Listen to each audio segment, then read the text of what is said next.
Welcome to Creativo Corner, where we interview emerging artists and artists that we've worked with at Creativo. Welcome to the show, Tess, today. Thank you so much for joining. Thank you so much for having me. So, Tess was an amazing DJ at a few of our events, most recently at Art Basel in Miami just this past December. She was awesome, did a really cool B2B with one of the music directors of Spin Magazine. So, that was pretty awesome. Yeah, it was a lot of fun. Yeah. Iconic hat. Yes. That hat The was fuzzy amazing. hat. Woo. So Tess, let's get started. I'm curious, what inspired you to become a DJ and pursue a career in music? It's a great question. What inspired me to become a DJ? Well, it all started way back. I don't want to say what year, but I was a big fan of the Swedish House Mafia and Avicii. And I think Benny Benassi was one of the first shows I saw. And one of my friends from college, actually, he's now a famous DJ. You probably know who he is. He would write music, and other friends of ours would have tracks, and they'd ask me to sing top lines on them. So I started just writing music for fun, like not thinking anything of it. And then when I was living in LA, when I first moved there, I used to sing at this brunch spot. And someone came there that was a manager in music and connected me, and they sent me a couple tracks, and I ended up writing to the tracks, and one of the songs got picked up in Germany and ended up being number top 10 in the German iTunes charts, dance charts. Cool. Wow. And I was on Tiesto Club Life. And so basically the long story short is I was singing top lines for DJs, and I got really into that kind of music. And then I always wanted to DJ and was always surrounded by so many amazing DJs that I was kind of intimidated. I was like, how do I do this? And I would pick up a couple things here and there. And then it was one night, my girlfriend and I, who had just learned how to DJ, we were talking. We were like, well, what if we just like become a DJ duo? Like I'll sing and stuff and dance, and you can, we'll DJ together and like make it a thing. She's like, yeah, for sure. And then a couple weeks later, she's like, yeah, we're playing tonight at Bootsy Bellows. You want to come play with me at Bootsy Bellows in Beverly Hills? And I was like, yeah, for sure. And I was like, I got to learn how to do this. Oh my God. I was like, I got to learn. So one of my good friends at the time is a very, very talented DJ, and he taught me how to play. So Wow. that's how many days before the show? It was like a week. And Okay. when I was at the show, I did not look up the entire time. I was making sure I didn't screw up. I didn't screw up, but it was like, I was like, hey, I can do this. And then after that, I practiced like every day for 6 months and played another show. And my girlfriend was like, where did you learn how to DJ like that? Like, how did you do that? And I was just practicing a lot. So, and then from there, it just built and built, progressed. But yeah. Nice. It's a long answer. No, I love that. I love that. From the top of the charts to Germany to the DJ tracks. Yeah, exactly. Very cool. Love it. Can you describe your vibe and the type of music you normally play? I always say I play really good music. Okay. Like really good music, you know, because I have great taste. My vibe is, first and foremost, when I'm DJing, I want to get everyone in the room to dance. I want everyone to fall in love and dance, like have a great time. That being said, a lot of my influences come from house music, the progressive house era of like the Swedish House Mafia and like Hardwell even. But now I guess I'd say I do play a lot of tech house music. Disco is definitely an influence. I love the big house vocal from some of those older disco tracks, Donna Summers vibes. But yeah, I'd say house music, tech house is like the main like genre that you could pinpoint. Yeah. I do love Afro house too, though. I've like thrown that in there a bit. Ooh. I feel like you should try Arabian house as a side note. Arabian house. Yeah. I was in Sri Lanka recently, and I realized how cool Arab music is. Like, it is because cool. It has that, like, I don't even know how to describe the beat, but it's like interesting. Yeah, I mean, all these subcultures have a lot of really cool music that can be turned into dance music. Yeah. There's Indian DJ. I can't remember his name now, but he's blowing up. Hmm. I'll have to tell you what his name is. Look it up. But yeah, Okay.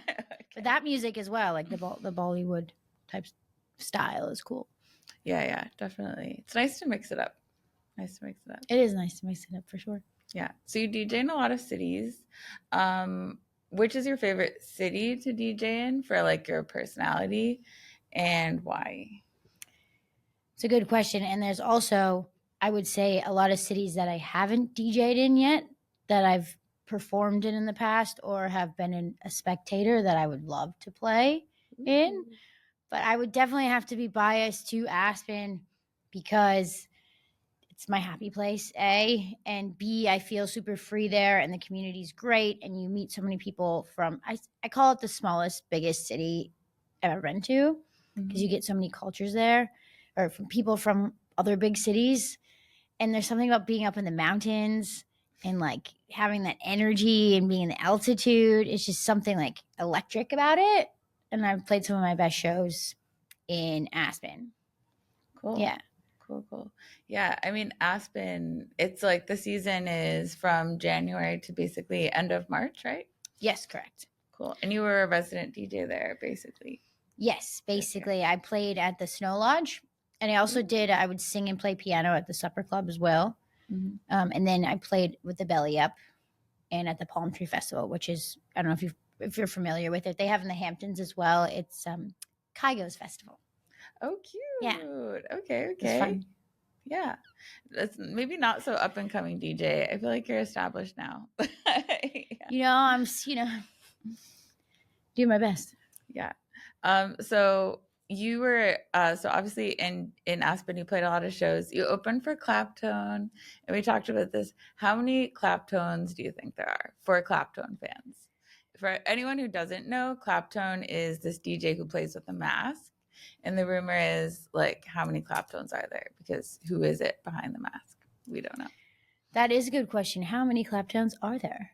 I have to be honest, I don't know the actual truth, but I could guess, make an educated guess. I know that the original Claptone and the person who makes all the music is this gentleman from Berlin. And I might be right or wrong, but there's two of them, I believe, I was told. And I know that there is a European Claptone and there's an American Claptone. And I think there's one more because the Claptones I've seen play like in South America. Also, Yeah. America's big. I don't know. But I think there's definitely two, maybe three. And then there's the OG Clapdown that I think just has a family and he's chilling and still working on the music.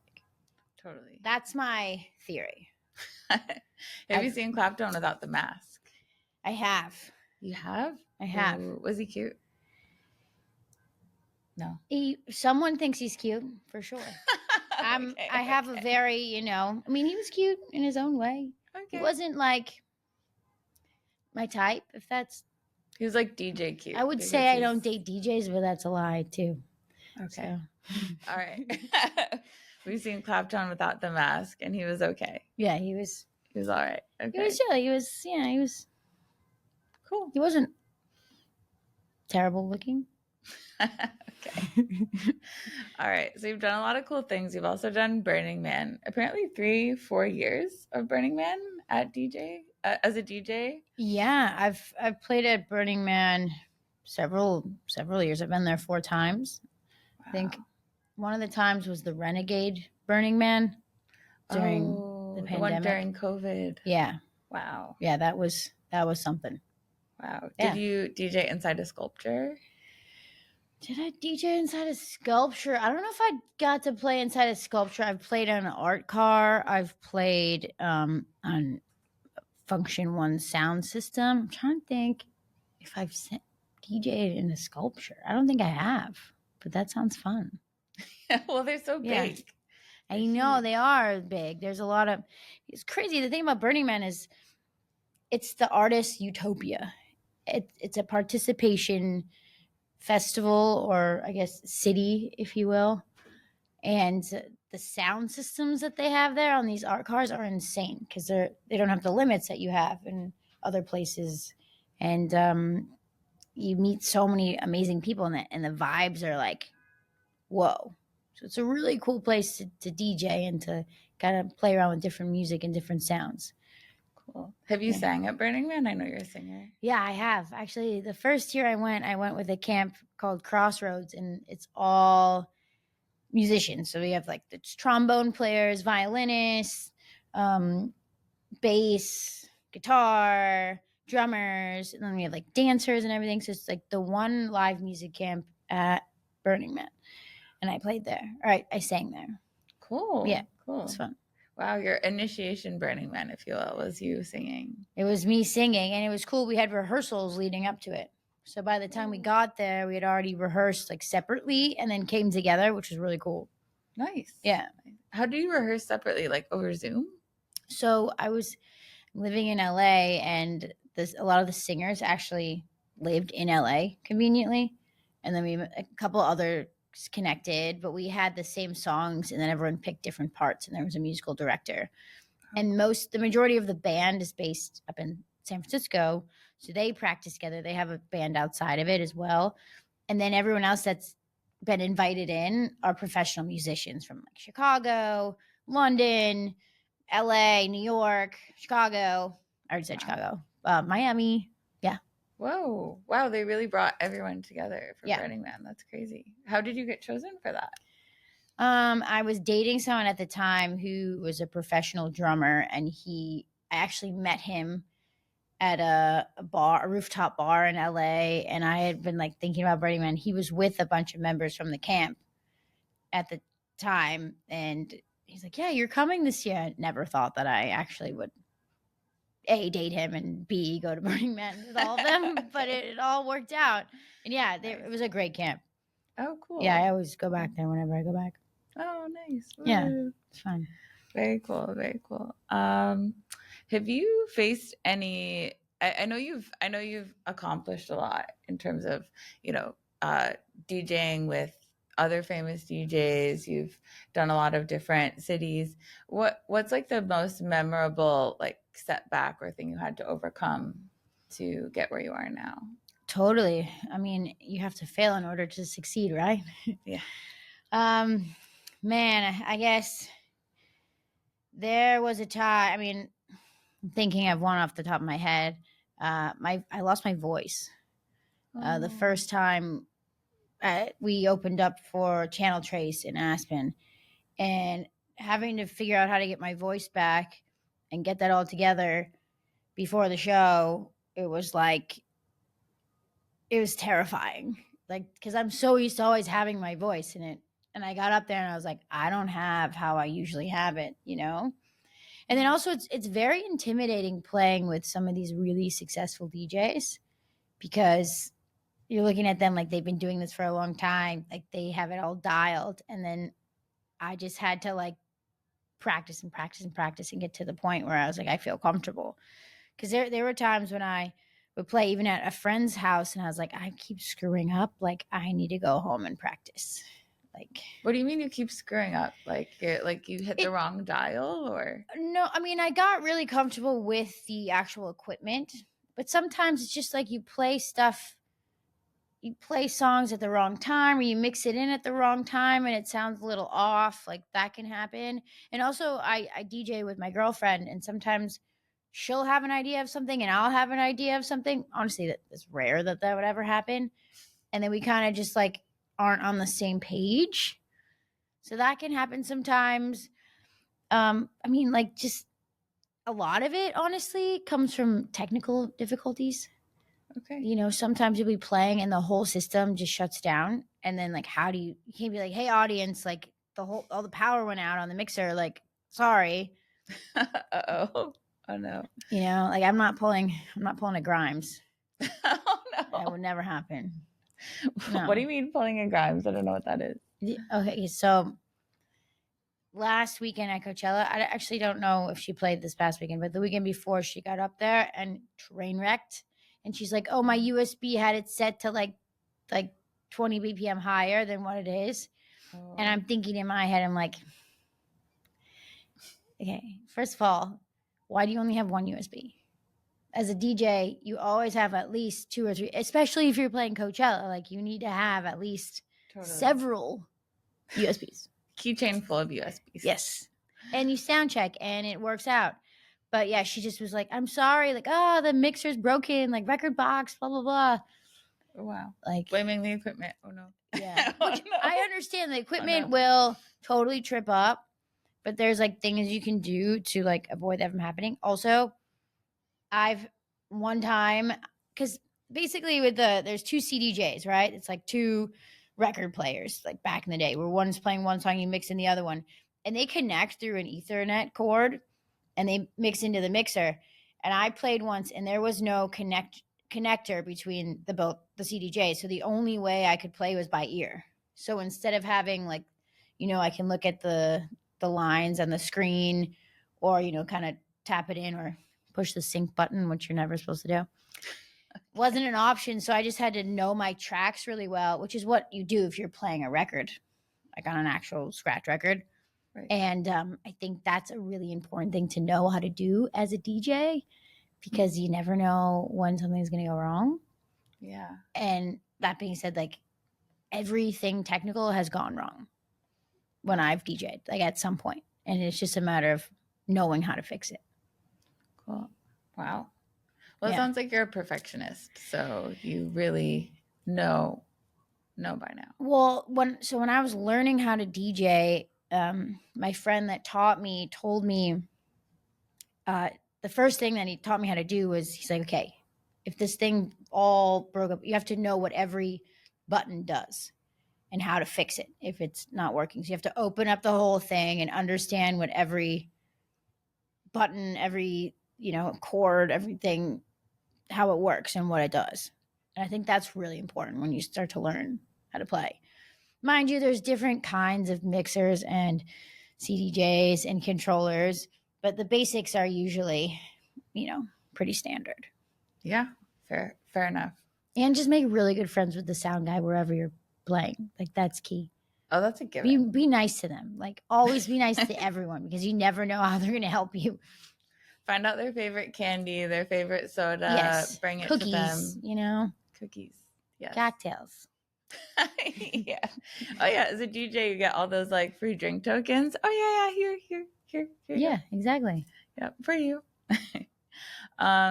You also produce, and we met actually right before you released a track. I think it was Roller Coaster. Oh yeah, Roller Coaster. Yeah. Are you coming out with any new music soon? Like I am. Ooh. I've been working on an EP. Cool. Yeah, in LA, and it's almost done. So I'm hoping to start releasing some of the tracks from the EP this summer. Oh my God, nice. Yeah, very cool. So, and then you'll be performing in LA? I'll be performing wherever I can perform. I will be performing in LA. I have a show in Arizona next weekend. Probably I'll be back in Aspen. I'm hoping to get to Europe at some point. Miami, New York as well. Where did I play? Austin, Texas. Ooh, Austin. You would fit in Austin too, actually. You have the Austin vibes. Oh, thanks. Yeah. And then Las Vegas. Yeah. Oh, Vegas. Yeah. Vegas. Big San Diego, San Francisco. Yeah, so like the big cities. Yeah. Hit them all. How do you plan a tour when you're producing an EP or releasing it? Like, how does that work? It's a good question, because I haven't like officially said this is my tour. And I am still an upcoming DJ, and I just take work when I can get it, honestly, because it's my sole job is songwriting, producing, and playing. So I just follow. Usually comes from other shows. Like I'll play a show and it'll lead to like 5 more shows. Oh, cool. That's usually how it works. So I try to stay as busy as I can. Yeah, makes sense. Yeah, makes sense. Cool, love it. But tour coming. Tour coming soon. Summer 2024. Watch out. Yeah. Any spoilers? Like, what's your favorite track? On my new EP? Yeah. I have one like super favorite, and I can just say it kind of embodies Aspen in the best way, like in a feeling and an emotion sense, kind of with the environment and the altitude. Ooh. It'll give you a sense of really what it's like to feel free and dance and live your best life in Aspen, I guess, or anywhere. But yeah, Oh, it's nice. Yeah. that's the biggest spoiler I give. And Ooh, it's pop driven, so a lot of full song structure with verses and choruses, and yeah, I want cool. people singing along with my songs. I'll sing. Yeah. I'll sing. Yes, you Woo. can. Wait, is your DJ partner on the track or it's just you? You're just Both it's both of our it's our artist project, but I'm singing on it. That's the okay. only thing that's pushes me. Oh, nice. So it's Yeah. just you singing and she's like producing, Yeah, DJing she's behind it. DJing. I Because it's kind of impossible to sing and DJ at the same time. Yeah, absolutely. So she holds it down and I sing. And we both dance and it's fun. We have a lot of fun. I think that's the key to DJing and like being an artist in general is you have to always remember that it's for fun. You're Yeah. entertaining everyone. So yeah, Yeah. we have a lot of fun with it. Yeah. Well, now that you learned the equipment, you don't have to look down anymore. So you can look up, have Yeah, fun. I mean, I look down when now it's like, and it helps having someone else up there sometimes as well because now you like pick the moments when you look down. The other person can be not looking down. You know what I mean? Yeah. Yeah. And then it's like you have another, so you don't screw up. It's like another person to fix it if you have a moment. Yeah, for Yeah. sure. Do you feel like your vibe evolved into pop or were you always pop? I know the EP is going to be like more pop driven. I feel like I always come back to like what I feel I'm good at as an artist. I started out as a singer and I started out as a dancer. I was a go-go dancer for years. Ooh, And yeah, so I always find myself as a performer in that light. And I always feel like I come back to that. And I always try to incorporate it in my shows as much as I can. cool. But yeah. Cool. So maybe on the show we'll see you on your little tour. We'll see you doing some dancing. I've been known to do the splits. What? You can do Yeah. a full split? Yeah. Girl. Oh my Yeah, God. I've been known to do it. Just saying. It's my party trick. Wait, do you So have to practice that? Like, how does that work? I usually just like I feel it in the moment and then like I just do it. Oh my God. I don't know. It's like I tell you, like there's like another version of myself when I perform and I DJ. Like I have friends that met me for the first time and I'm kind of shy and like soft spoken. And then I get up and start dancing and like DJing. And they're like, "Who are you?" It's like a whole different version of myself. But Oh, yeah, it's like music lets you be free. totally. Like I Yeah. feel like I'm super confident, great. Like sometimes like I'm just kind of like shy in normal life and awkward. But Oh, like then I perform and I just feel like so alive and like that's my purpose. So wow. That's really cool. That's really cool. And you feel like what made you pick your friend that you DJ with or you perform with? Like you guys were just like always friends and you like danced together and would go to parties together? Like how did that even evolve? we met at a renegade like festival thing and it's kind of serendipitous and she's a person who is a doer and she's like gets things done and when she said she's going to do something she does it and she's successful and very like unemotional, fierce. I'm emotional and I have too many ideas and all these things and I like have a lot of energy and I have a talent to sing and stuff like that. And were having fun at a party once and then we were kind of drunk and not we weren't like too drunk. We were just having a couple drinks.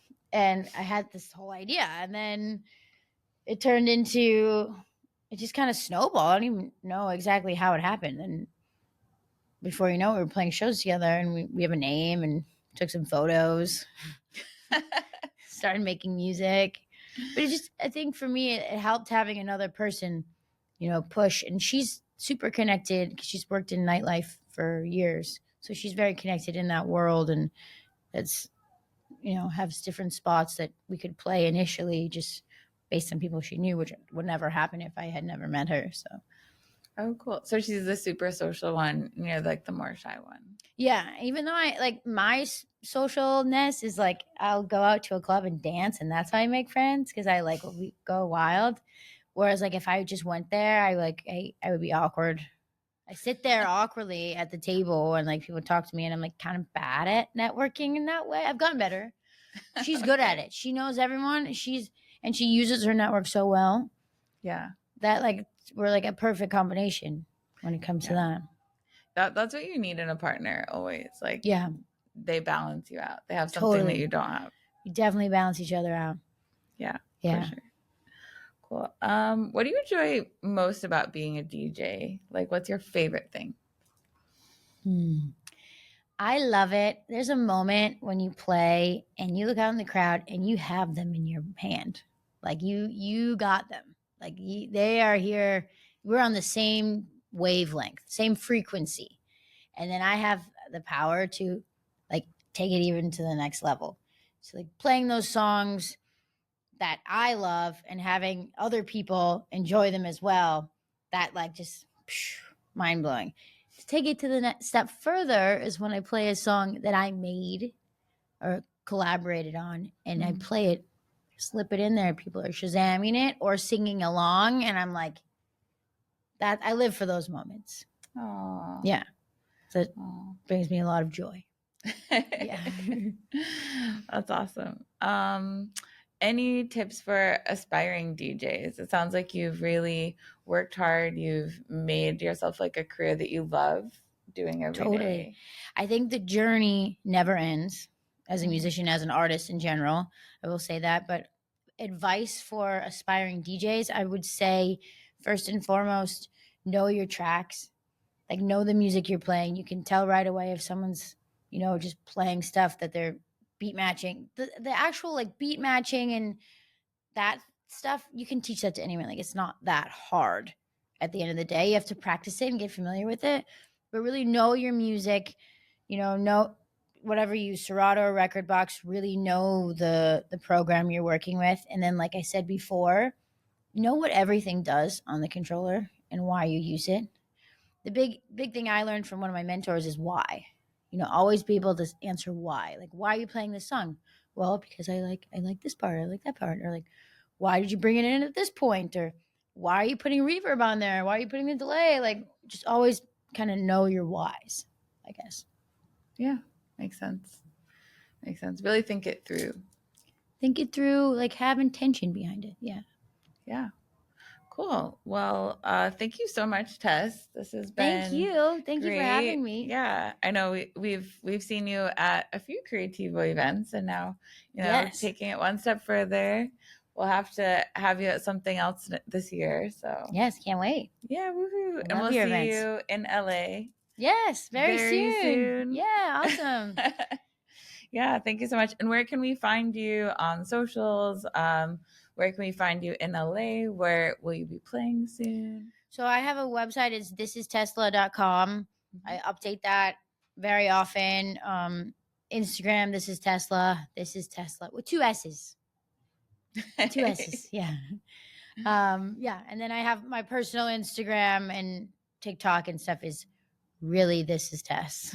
Love it. Really, this is Tess. So you can follow me and yeah, feel free to message me. I always respond. I Cool. usually always respond. Sometimes it's delayed, but I always will get back. Okay. Well, thank you so much again. And signing off, Creativo. Thank you so much.